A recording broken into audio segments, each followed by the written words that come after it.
We start with the World Series, of course, Game 1. And listen, this World Series matchup was a titanic one. It was the best team in baseball this season, the Houston Astros, against the hottest team in baseball, really, since the end of the second month of the season, since May 24th.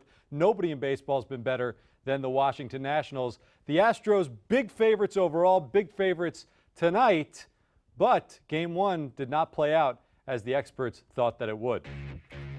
Here's your final. Nationals hold on 5-4.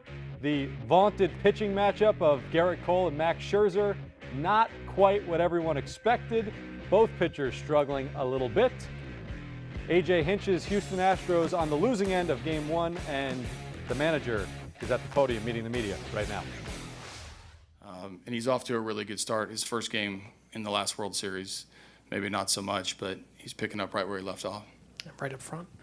How good was it to see Jordan break out of his slump? Yeah, Jordan had some good at-bats. I know he, he lost a big at-bat with a big swing, but, I think the walk early showed better discipline, a couple of bullets. I almost hit one off of Scherzer, literally. And as I said, patience is really important when you're watching these guys, and those swings tonight can really pay dividends in the next few games. We'll stay up front. Right here, AJ. Excuse me. You guys got the bat on the ball tonight a lot, but you stranded a lot of people. That's got to be a little frustrating. Well, anytime you're up against really good starting pitcher, you want to take advantage of every single opportunity. That's going to be a tall task, but I like the at bats. I even liked our at bats with runners in scoring position. We had a little bit of bad luck. We did chase a little bit, as you're going to, and you keep preaching, like, give yourself as many opportunities as you can. The big hit eluded us a couple times it didn't. Yuli Gurriel, a big 2-out hit. George Springer, a big hit to right center field. So we're not going to be perfect. When you look back in a close game like this, there's probably an opportunity or two that you'd like back, but there's also a little bit of keep pushing with these guys to give yourself as many opportunities. I thought Jose had a really good at bat against Scherzer in the middle part of the game, got nothing to show for it, cued the ball to first base. So we are in a results-oriented game, but I like the opportunities that we're creating for ourselves and making them use a lot of pitching tonight. Maybe that's a good sign for the remainder of the series. The far right aisle here. It seemed like even after the Gurriel double, it seemed to really be a grind for Scherzer. What do you like about your plate discipline or approach as a whole, and how satisfied were you to get him out of the game? Yeah, obviously, anytime you come into a game with Max, the threat of the long game or getting him, he gets deep into the games. He's going to go until they have to tear the ball out of his hands. So I thought our at bats early were very, very disciplined. We made him work extremely hard. You look up and he's in the 60 pitch count after 3 innings. We pushed him into the 110, 111 range after 5. He did win some big at-bats, and there's no sort of moral victory in that. We left ourselves a lot of outs and made them have to navigate the game, put a ton of pressure on both Max and their bullpen. But at the end of the day, you got to win the game, and we tried. We had good effort, we had good at-bats, but they came out ahead. A couple more at the third row here. AJ, what can you say about Juan Soto and his performance today? Just 20 years old and breaking records. Yeah, we haven't seen him a ton in person. A little bit of spring training, which doesn't count, but he was clearly the key guy that we couldn't control tonight. His bat speed's electric. His energy in his body is as advertised. He's calm in the moment. Clearly, this is not too big a stage for him. I think his he's taken big swings early on, bounced back from the punch out, had 3 really good at-bats, big hits. He was the difference in the game. Do 2 more in the back left. Can you articulate what makes Soto so difficult to pitch against, especially given how young he is? In terms of yeah. At this point, age is sort of a number. He's had so many at-bats at the major league level, and so I don't even look at him as young until you see his face. But he's got kind of the it factor. He's got the twitch. He's got fast hands. He's got no fear. I think that's really big for a young hitter and early in his career to just kind of leave it out there. It looks like he's completely in control of enjoying the moment. And he hit all sorts of different pitches. I thought the first homer he hit was a pretty good pitch. Garrett Cole throwing a high fastball up and away. That's not that's not easy to do. And to come back from that and get to a full count, gets in a big count against Cole, doesn't get overly too amped up, and then takes a ball off the Crawford box or the wall at least. Again, he's mature. Don't let the age fool you. We'll finish up with Jason, 4 rows back.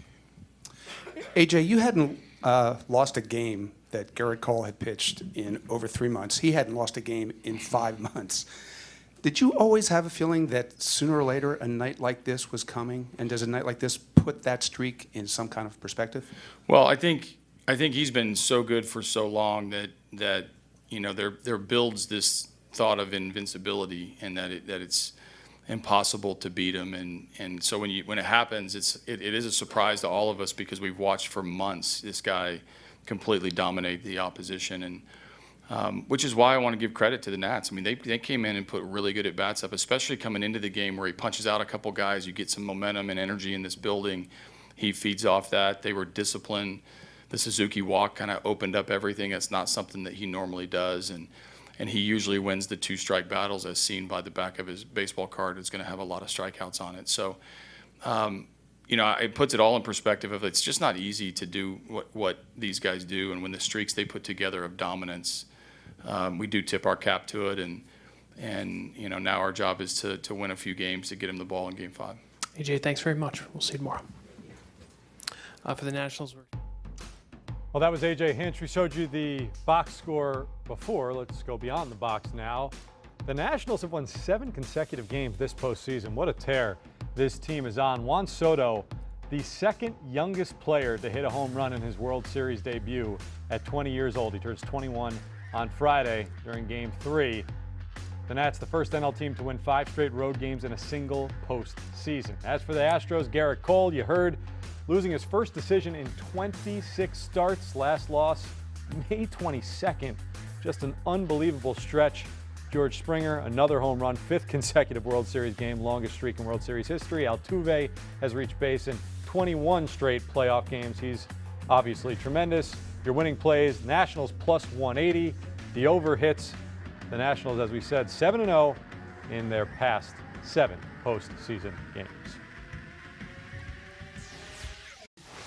And to break it all down, we bring on Will Middlebrooks, 2013 World Series champion with the Boston Red Sox. And Will, I want to talk to you about a few things first that we just heard from A.J. Hinch. He talked about liking what he saw from his team during their at-bats with runners in scoring position. This was a team that was 3 for 12 tonight with runners in scoring position, left 11 men on base. Do you agree? Did you think that the at-bats were pretty good and the results just weren't there?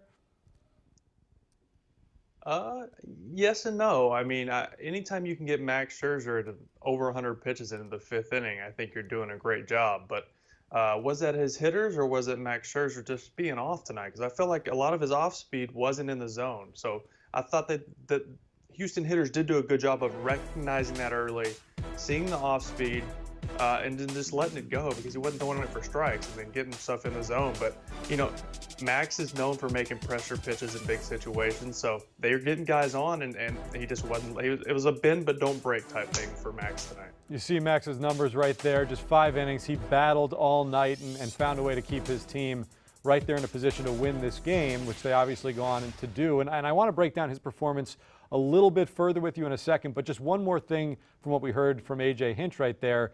He's talking about looking ahead, and one of the positives he thinks he can take out of this game is that they did get that pitch count up. They got Max Scherzer out of the game early and forced the Nationals to use some of their pitching, not just bullpen arms, but a guy like Patrick Corbin, who everyone assumed would start Game 3. Maybe he still can. But as you look ahead to the series, is that something that you think the way that today went, the Nationals get the win, that's the most important thing, but can the way it happened play to the benefit long term of the Astros? I don't think so. I think Corbin throwing an inning is not going to hurt his chances of starting Game 3. And then you also have Anibal Sanchez, who we know what he did in the last series. So he'll be fine. I mean, this was probably a bullpen day for him anyways. He probably didn't throw that earlier, so that was almost his work for the day. So he's not going to be overtired from the pitches he threw today. He'll be fine for Game 3. Well, I agree with you. I just had to ask the expert. A.J. Hinch said it, so I wanted to get your opinion. We're going to hear from the Nationals manager, Davey Martinez. We'll hang tight. We'll get with you in just a little bit. guys as much as you can. Well, yeah, like I said, for me, it's about playing one game, and that's what we focus on. Just playing, just worry about the game at hand, and then go from there. This is stuff, like I said, based on conversations I have with our guys and what they can do and how they feel. I don't foresee Max, coming out of the bullpen. I don't.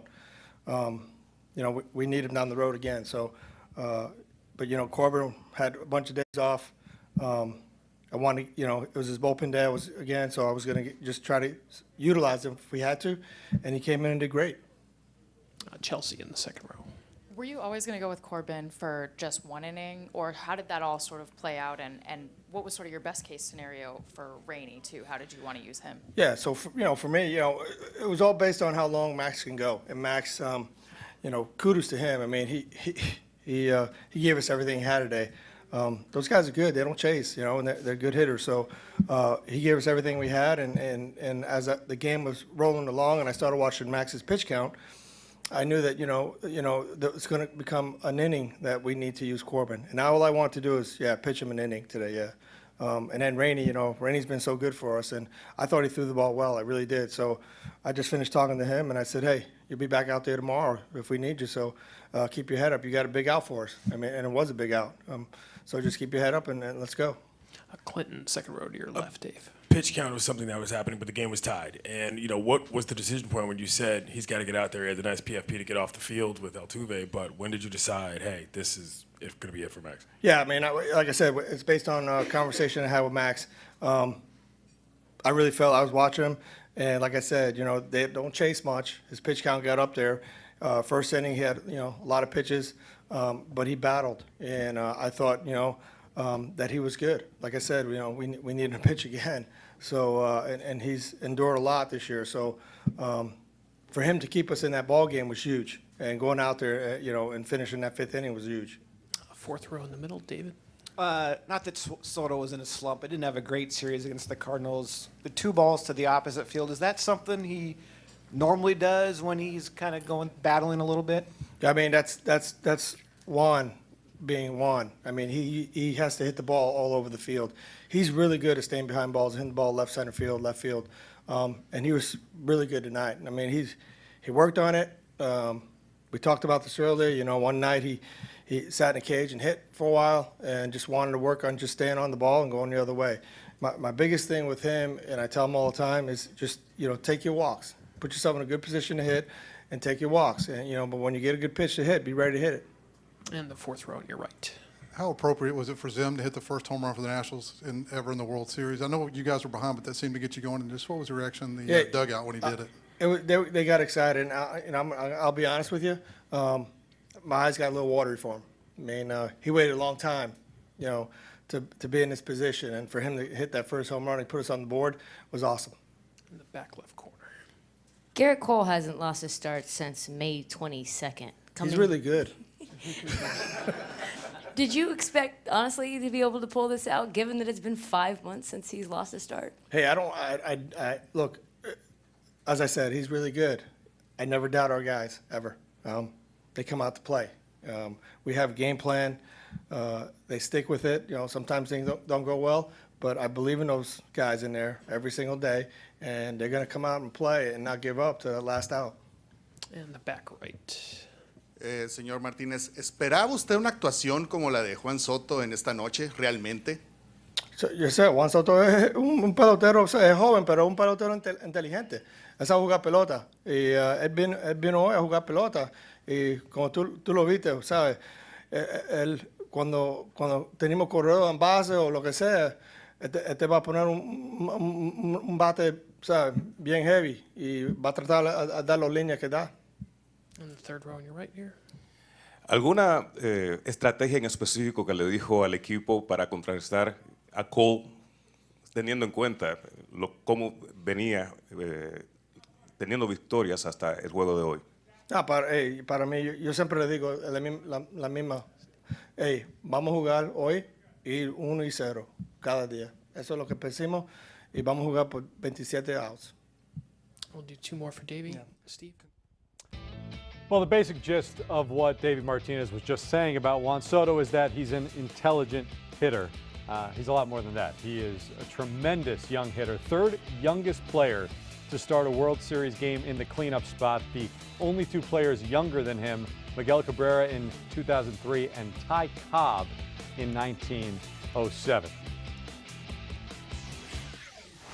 And we bring Will Middlebrooks back now to continue discussing this further. And basically everything Davey was asked is everything that I want to talk to you about. The storylines were pretty obvious with the Nationals tonight. Let's start with Juan Soto, though. One of 4 players now this season to have 2 extra base hits or more in a single game against Garrett Cole. He looks like a player when you watch his approach at the plate that is so much older than just 20 years old. For you, what is the most impressive part about the way that he takes his at-bats? The maturity about him and just how calm he is in big situations. AJ Hinch said it. Just how calm he is. It's beyond numbers at this point. It's just a number. He's just 20. It's beyond that. He said it's only when you look at his face you know he's a baby. You know, I think back when I was 20, I was grinding through low A ball. You know, there's no way I've been prepared to play in a World Series. So it's insane. It's my next question is he going to be the next $300 million guy? He's got to be, right? I mean, it's not impossible. It's certainly not impossible at this point. I don't know. Maybe Garrett Cole's the next $300 million guy, though. One thing at a time. Position player. Position player. You're right. Yeah. There you go. With Juan Soto, though, you know, you talk about the maturity, and I think it was on that double where it was supposed to be a backdoor slider. It was a backdoor slider that he just took going the opposite way. Both of his extra base hits going the opposite way, taking what the pitcher gives him. That's something that it seems like it takes most players years to develop. How unique of a skill set is it, again, at this young of an age, to be able to be so content and understand what you're trying to do in a big moment like this, and you don't get out of your approach? Yeah, to become a good player, you said it, your approach and your plan at the plate is something you build through the years in the minor leagues. And a lot of guys, even in the big leagues, have an issue of it when they're facing a Garrett Cole or any really good pitcher. You build your approach for that game based off of what they do and not what you do well. And we all know now, Juan Soto, when he's going good, he's hitting the ball the backside. He's going to the left field. And he stuck with that plan, stuck with that approach. It worked for him. And that's where we get into the maturity level of just being hard-headed and saying, this is what I do well, and I'm going to stick to it. And it paid off. Will Middlebrooks, you always pay off. Having you on always pays off. Thanks so much for the time. Thank you, guys. All right, coming up, we preview Game 2 tomorrow night back in Houston. Another fantastic pitching matchup. You're watching HQ.